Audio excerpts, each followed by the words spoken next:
વિશ્વની સૌથી સુંદર રાજકુમારી શેખ માહિરા એક રાતની મોજ મસ્તી માટે 30 કરોડ રૂપિયા ઉડાડી દે છે. શેખ માહિરા એકમાત્ર એવી મહિલા છે જેની સરખામણીમાં બોલિવૂડના શાહરૂખ ખાનની સંપત્તિ પણ ફીકી પડે છે. માહિરા એકમાત્ર એવી મહિલા છે જે હિજાબ વગર કોઈ પણ પાર્ટી કે ફંક્શનમાં જઈ શકે છે. 18 કરોડની ફેરારી ઉપરાંત તેની પાસે કરોડોની કિંમતની બીજી ઘણી કાર છે. તમને જણાવી દઈએ કે તેના એક ડ્રેસની કિંમત 66 લાખ રૂપિયા પણ છે અને તે 2 કરોડ રૂપિયાનું હેન્ડબેગ પણ વાપરે છે. શેખ માહિરાની વાર્ષિક આવક 7200 કરોડ રૂપિયા છે, જે રતન ટાટાની કમાણી કરતાં વધારે છે. તે વિશ્વના સૌથી મોંઘા મકાન હાઉસ ઓફ ખલીફામાં રહે છે. તેની હીરા અને સોનાની સજાવટ જોઈને તમે આશ્ચર્યચકિત થઈ જશો. તેની પાસે વિશ્વના શ્રેષ્ઠ 11 ઘોડા છે. શેખ માહિરા દર વર્ષે તેમની સંભાળ અને બોર્ડિંગ માટે 30 કરોડ રૂપિયા ખર્ચે છે. સાઉદી અરેબિયાની આ રાજકુમારીએ નાની ઉંમરમાં પૈસા માટે કર્યું આ કામ અને તેની સુંદરતા સામે બોલિવૂડની તમામ હિરોઈનો ઝાંખી પડે છે. દોસ્તો, આ બીજું કોઈ નહીં પણ સાઉદી અરેબિયાની સૌથી સુંદર રાજકુમારી અમીરા અલ તાવિલ છે. જો કે આજે તે અબજો અને ખરબોની માલકીન છે, પરંતુ એક સમય હતો જ્યારે તેને ખાવાના પણ ફાફા પડી ગયા હતા અને જીવન મુશ્કેલ બની ગયું હતું. પણ થોડા જ દિવસોમાં તેના દિવસો બદલાઈ ગયા. સાઉદી અરેબિયાના રિયાદમાં જન્મેલી અમીરા માત્ર 9 વર્ષની હતી ત્યારે તેના માતા પિતાએ છૂટાછેડા લીધા હતા. પરંતુ જ્યારે તે 25 વર્ષની થઈ ત્યારે તેને સાઉદી પ્રિન્સ અલ વાલિદ બિન તલાલ અલ સાઉદી સાથે લગ્ન કરી લીધા. એ જાણતી હોવા છતાં જે પ્રિન્સ અગાઉ 3 વાર લગ્ન કરી ચૂક્યો છે. વાસ્તવમાં 18 વર્ષની ઉંમરે તેણે પ્રિન્સને તેની શાળામાં મહેમાન તરીકે જોયો હતો, જ્યાં અમીરાએ પ્રિન્સનો ઇન્ટરવ્યૂ લીધો અને તે દરમિયાન બંને એકબીજાના પ્રેમમાં પડ્યા હતા.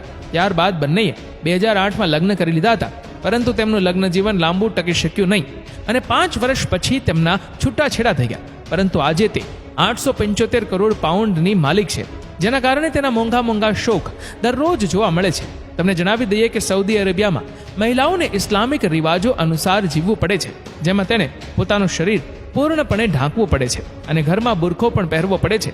પરંતુ લંડનમાં અભ્યાસ કરતી અમીરાને આ બધું જરા પણ મંજૂર ન હતું કે કોઈ તેના પર અંકુશ રાખે અને કહે કે તેને શું પહેરવું અને શું નહીં પહેરવું. એટલે જ્યારે સાઉદી અરેબિયાની તમામ મહિલાઓ હિજાબ કે બુરખા પહેરીને રસ્તાઓ પર નીકળતી હતી, તે જ સમયે અમીરા આધુનિક કપડામાં હિજાબ વગર જતી હતી. મોટા ફંક્શનમાં પણ તે બોલિવૂડની હિરોઈનની જેમ ડ્રેસઅપ કરતી હતી અને આ વાત સાઉદીના રાજાને પસંદ ન હતી. તેથી તેઓએ અમીરાની ધરપકડ કરી અને જેલમાં ધકેલી દીધી અને ઘણા મહિનાઓ પછી જ્યારે અમીરાએ માફી માંગી ત્યારે તેને છોડી દેવામાં આવી. ત્યારબાદ તે ફરીથી સાઉદી સરકાર વિરુદ્ધ બોલવા લાગે છે. આ સમય દરમિયાન અમીરાએ સાઉદીમાં ઘણા સેન્ટર ખોલ્યા જ્યાં તે સાઉદી મહિલાઓને તેમના અધિકારો માટે લડવાનું શીખવે છે. આ ઉપરાંત આ કેન્દ્રો દ્વારા તે એવી મહિલાઓને મદદ કરે છે જેઓ ઇસ્લામિક કટ્ટરવાદના કારણે શોષણનો ભોગ બની હોય. એવું માનવામાં આવે છે કે અમીરાના દબાણને કારણે વર્ષો પછી સાઉદી અરેબિયામાં મહિલાઓને ડ્રાઇવિંગ લાયસન્સ આપવામાં આવ્યું છે, કારણ કે અમીરા વર્ષોથી આ માટે પોતાનો અવાજ ઉઠાવતી હતી. અમીરા તેના કાર્યો માટે હિન્દુ ધર્મને પ્રેરણાત્મક માને છે, જ્યાં મહિલાઓને માત્ર સન્માન જ નહીં, દેવી તરીકે પણ પૂજવામાં આવે છે. અને તે માને છે કે હિન્દુ ધર્મમાં મહિલાઓને જેટલું સન્માન મળે છે એટલું જ સન્માન દરેક ધર્મમાં મહિલાઓને મળવું જોઈએ. તેથી જ તેને સાઉદી શાહી પરિવારની સૌથી આધુનિક રાજકુમારી કહેવામાં આવે છે, જે તેના સામાજિક કાર્યની સાથે સાથે તેના વ્યવસાયને પણ ખૂબ સારી રીતે સંભાળે છે.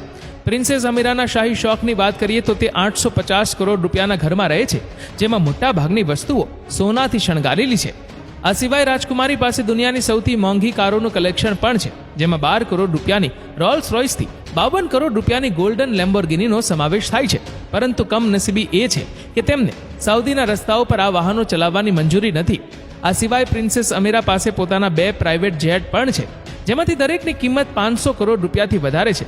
એવું કહેવાય છે કે પ્રિન્સેસના આ જેટમાં તે દરેક વસ્તુ ફિટ કરવામાં આવી છે, જેથી તેને મુસાફરી દરમિયાન જરૂર પડી શકે છે, જેમાં રોયલ બેડરૂમથી લઈને બાથરૂમ સુધીની દરેક વસ્તુનો સમાવેશ થાય છે, જેને સોનાથી શણગારવામાં આવી છે.